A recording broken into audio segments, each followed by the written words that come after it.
Oh my.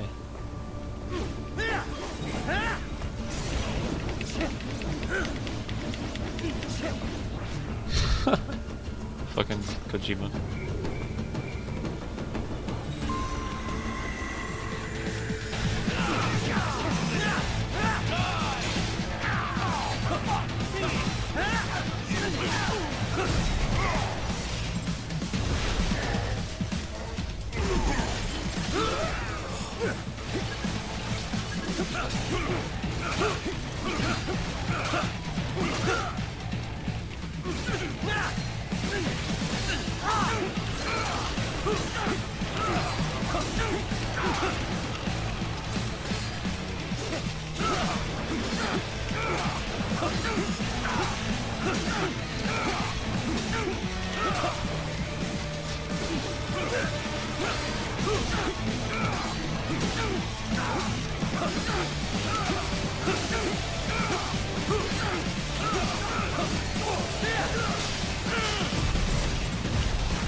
The road is blocked by barricades. We will proceed through the buildings. You will follow me.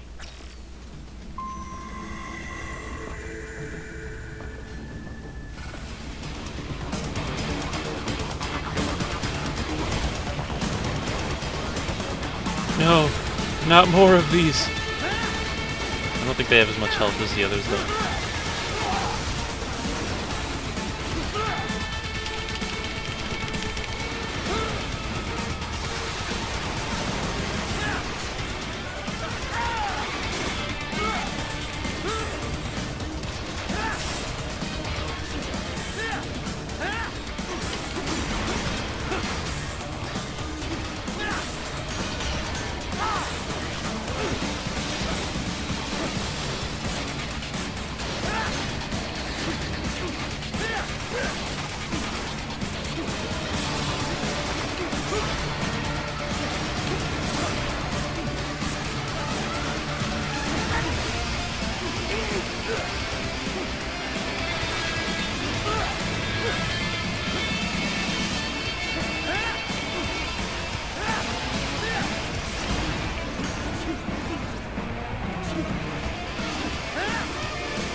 Oh, that stupid missile.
Oh, that other UG blocked that rocket.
HQ, requesting the zone be designated for heightened security.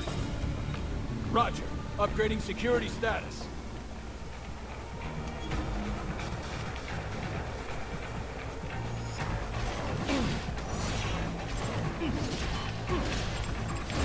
Get off!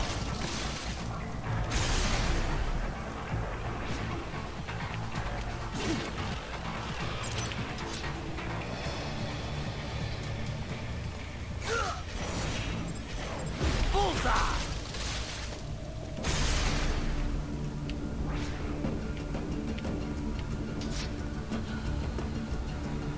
Riley, I am heading through the building on the opposite side of the street. Follow me.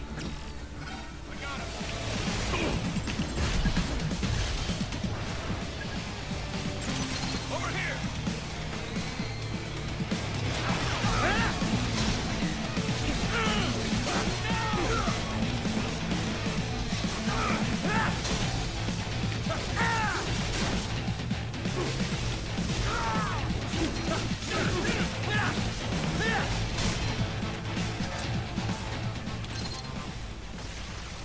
We intercepted call for backup during your last fight.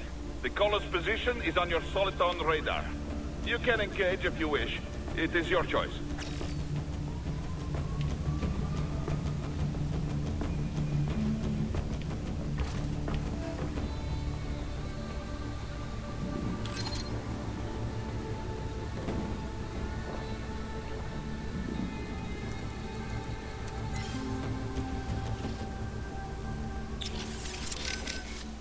I trust you do not mind my telling George about you arriving.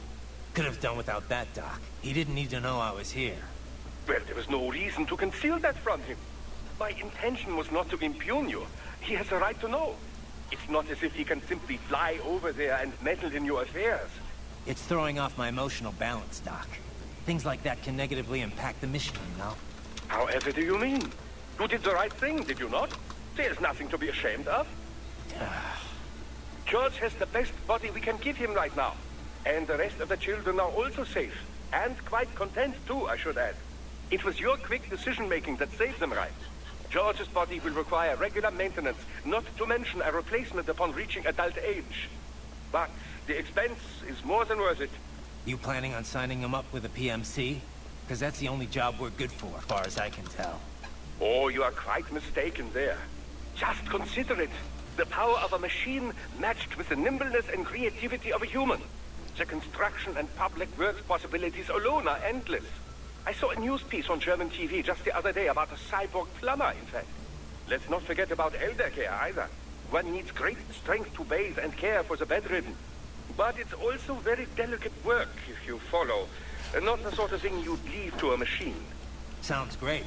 So long as we don't start replacing the old folks' bodies, too. Just because they're old. A valid concern, yes. I recall reading a comic like that once.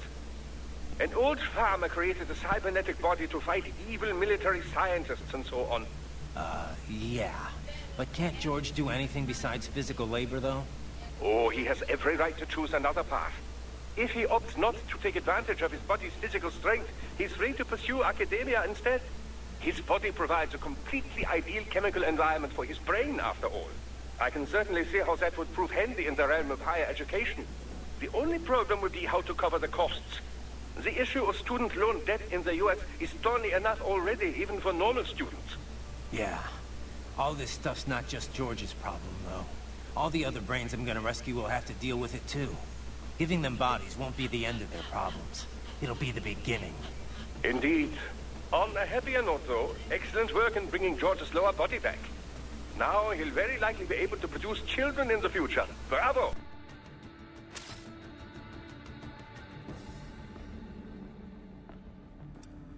Your earlier actions were reckless, Raiden.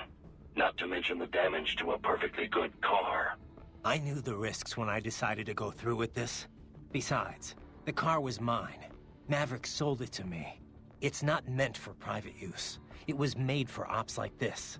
Regardless, your approach has proven most antagonistic. You are now a criminal, a public enemy, a police-killing vigilante. Even if your actions reveal World Marshal's designs, you will be unable to avoid legal punishment. Probably not. But that's a price I'll have to pay. I gotta stop that VR program and get those kids back. I sealed my fate the second I attacked George. But George is not dead. In fact, he has obtained an even more versatile body than his previous one. I'm not talking about that. I'm talking about me. I was a child soldier in Liberia, like Miss Trawl said. I was a mentally deranged child. People feared me, called me Jack the Ripper. A result of the so-called Sears program. I thought I'd left it all in the past. But just like that, Jack came roaring back. This is why you are so driven to terminate the VR training. I understand. I will continue to cooperate. Copy that.